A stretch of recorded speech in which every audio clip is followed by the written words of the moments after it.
जय हिंद दोस्तों, आप लोगों का बहुत बहुत स्वागत है हमारे इस छोटे से चैनल जिसका नाम है फाड़ू ऑनलाइन एजुकेशन। तो दोस्तों, आज के इस वीडियो में हम लेकर आए हैं त्रिकोणमिति का बेसिक।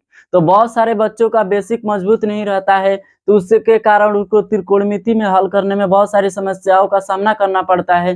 तो वो सारे समस्याओं का समाधान इस वीडियो के माध्यम से आपको हो जाएगा। बस आपको इस वीडियो को शुरू से अंत तक देखना है और पूरे ध्यान से देखना है, ताकि आपको त्रिकोणमिति का अगर बेसिक समझ गए तो आपको क्वेश्चन आंसर करने में कोई दिक्कत नहीं रह जाएगा। तो सबसे पहले हम त्रिकोणमिति पर फोकस करते हैं, आखिर त्रिकोणमिति होता क्या है, किसे कहते हैं। अगर मेरा यकीन मानिए आप त्रिकोणमिति का टी भी नहीं जानते होंगे, तो आपको हम पूरा त्रिकोणमिति सिखाकर भेजेंगे इस वीडियो के माध्यम से। तो सबसे पहले देखते हैं त्रिकोणमिति आखिर कहते किसे हैं, क्या होता है त्रिकोणमिति, उसके बारे में हम सबसे पहले जान लेते हैं। तो दोस्तों, बात करते हैं त्रिकोणमिति की।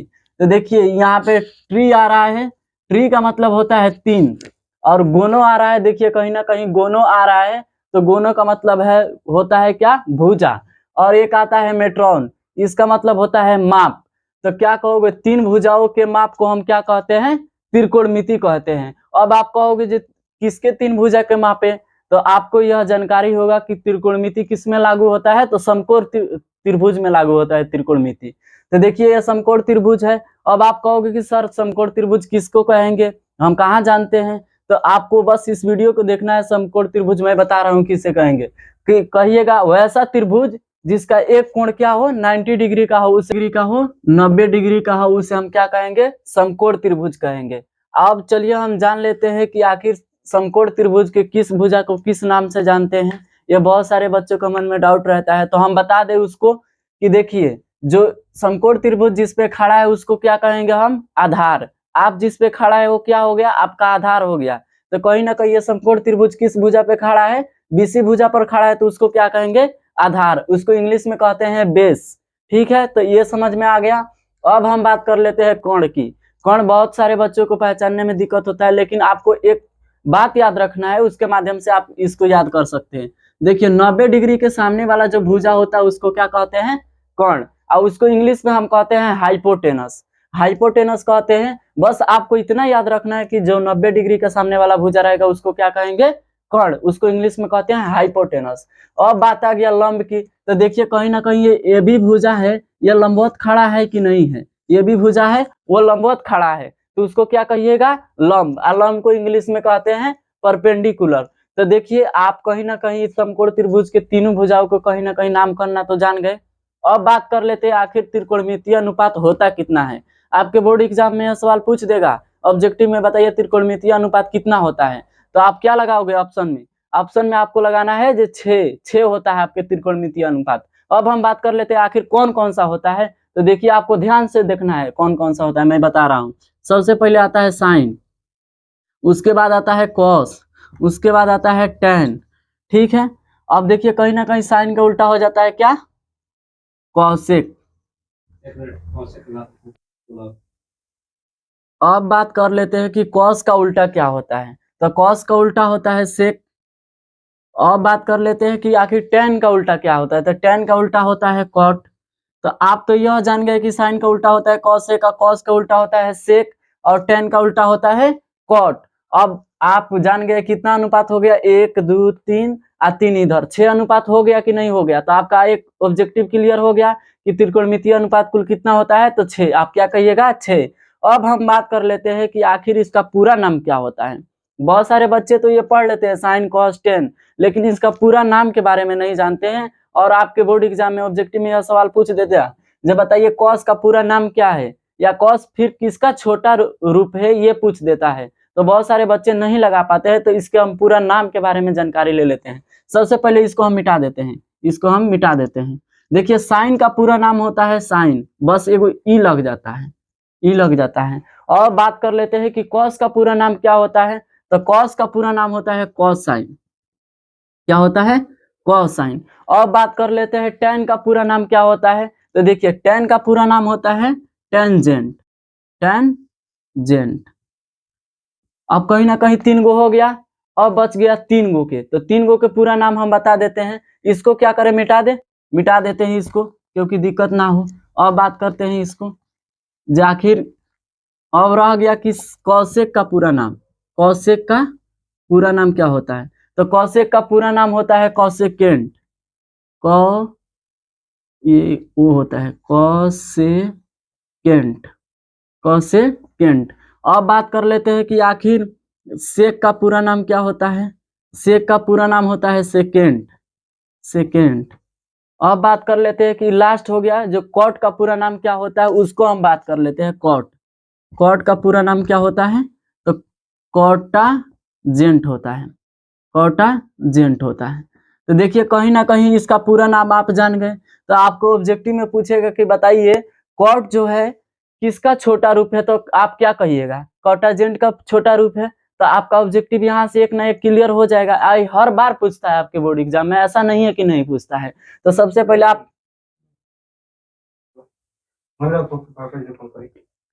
तो सबसे पहले आपको क्या करना है, इसको लिख लेना है। अगर आप लिखना चाहते हैं तो लिख लीजिए। अब हम बात करते हैं जो सारे स्टूडेंट को लगभग प्रॉब्लम होता है जो याद करने में, जो साइन थीटा का मान कैसे याद करें, कॉस थीटा का मान याद कैसे करें। तो बस आपको उसको याद करने के लिए बस एक ट्रिक बताऊंगा, उसके माध्यम से आप सारे के सारे याद रख सकते हो। बस आप वीडियो को ध्यान से देखिए। इसको हम मिटा दें, मिटा देते हैं।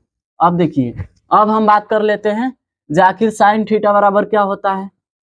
साइन थीटा और कॉस थीटा, और बात कर लेते हैं टेन थीटा, टेन थीटा के बारे में। तो बहुत सारे बच्चे को याद करने में यह दिक्कत होता है कि नहीं, साइन कॉस और टेन के मान में दिक्कत होता है। तो बस आपको मैं एक ट्रिक बता रहा हूं, उसके माध्यम से आप सारे के सारे याद रख सकते हो। सबसे पहले आपको देखना है लाल, क्या याद रखना है आपको? लाल बट्टे काका, लाल बट्टे काका याद रखना है आपको। लाल बट्टे काका, लाल बटे काका। देखिए यहाँ पे लंब बटा कर्ण, ये क्या हो गया? आधार बटा कर्ण। ये क्या हो गया? लंब बटा आधार। तो आपको कहीं ना कहीं ये तीनों का मान तो आ गया कि नहीं? अब लिख दे इसके नीचे, ये हो जाएगा लंब बटा, क्या हो जाएगा? लंब बटा कर्ण।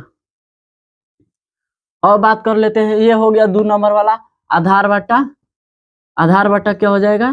कर्ण। अब हम बात कर लेते हैं इसको हम बात कर लेते हैं। ये हो गया लंब बटा आधार, लंब बटा क्या हो जाएगा? लंब बटा आधार हो जाएगा। देखिए लंब बटा आधार।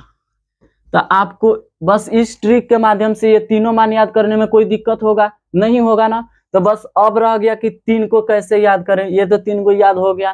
तो आपको इस जानकारी के लिए यह मालूम है कि कहीं ना कहीं जो साइन का उल्टा क्या होता है? कॉसेक होता है, और कॉस के उल्टा क्या होता है? सेक होता है, और टेन का उल्टा क्या होता है? कॉट होता है। तो इस मानवा को उल्टा कर दीजिएगा तो वो मानवा याद हो जाएगा कि नहीं? देखिए हम बता रहे हैं। सबसे पहले साइन का उल्टा होता है कॉसेक, कॉसेक होता है। बताइए कॉसेक थीटा, और कॉसेक थीटा बराबर क्या हो जाएगा? कौन ऊपर जाएगा, नीचे है तो, क्योंकि उल्टा होता है। कौन को क्या करें हम? ऊपर कर दे रहे हैं, ऊपर कर दे। कौन बटा क्या हो गया? लंब। और बताइए कॉस का उल्टा क्या होता है? तो कहोगे सर सेक होता है। सेक होता है कि नहीं होता है? सेक होता है। अब सेक का क्या कीजिए आप, ये जो कॉस का मान है उसको उल्टा कर दिए। कौन बटा क्या हो जाएगा? आधार। कौन बटा हो जाएगा? आधार। अब हम बात कर लेते हैं कि लास्ट है टेन का उल्टा क्या होता है? कॉट होता है। कॉट, अब कॉट लिखे यहाँ पे, कॉट, कॉट लिख रहे हैं। कॉट थीटा बराबर क्या हो जाएगा? बताइए ये 10 का उल्टा होता है कि नहीं होता है? कॉट, कॉट 10 का उल्टा है तो इस मान को उल्टा कर दीजिए आप। क्या हो जाएगा? आधार नीचे है तो ऊपर चला जाएगा, आधार बटा क्या हो जाएगा? आधार बटा क्या हो जाएगा? लंब, लंब हो जाएगा। तो बस आपको ये ट्रिक याद रखना है। ये क्या हो गया? लाल बट्टा काका। तो इसके माध्यम से आप लंब बट्टा कर्ण याद कर सकते हैं, इसके माध्यम से आधार बट्टा कर्ण याद कर सकते हैं, और इसके माध्यम से आप क्या याद कर सकते हैं? लंब बट्टा आधार। जब ये तीनों याद रहेगा, sine theta, cos theta, tan theta, तो ये तीनों तो इसका उल्टा होता है। तो आप इसके माध्यम से याद कर सकते हैं कि नहीं कर सकते हैं? तो बताइए ट्रिक कैसा है? बस आपको इतना याद रखना है कि लाल बट्टे काका, लाल बट्टे काका से आपके 6 के 6 त्रिकोणमितीय अनुपात आपको याद हो जाएगा, अगर आपको ये ट्रिक मालूम रहता है तो दोस्तों आपको बस ये ट्रिक को याद रखना है, लाल बटे काका। 3 याद रहेगा तो आप 3 तो इसको उल्टा करके याद रख सकते हो। अब बात करते हैं कि आपको यह ट्रिक कैसा लगा। और वीडियो कैसा लगा। अगर आपको यह वीडियो थोड़ा सा भी अच्छा लगा हो तो कमेंट बॉक्स में जरूर बताइएगा, और साथ ही साथ स्टडी से जुड़े रहने के लिए हमारे चैनल को सब्सक्राइब कीजिएगा और ये वीडियो को उन बच्चों तक शेयर कीजिएगा जो बच्चे क्लास 10th का 2025 बोर्ड के लिए तैयारी कर रहे हैं। और अगले वीडियो में हम मिलेंगे आपको हिंदी के ऑब्जेक्टिव के साथ। तब तक हमारे चैनल को सब्सक्राइब कर लीजिए। जय हिंद, जय बिहार।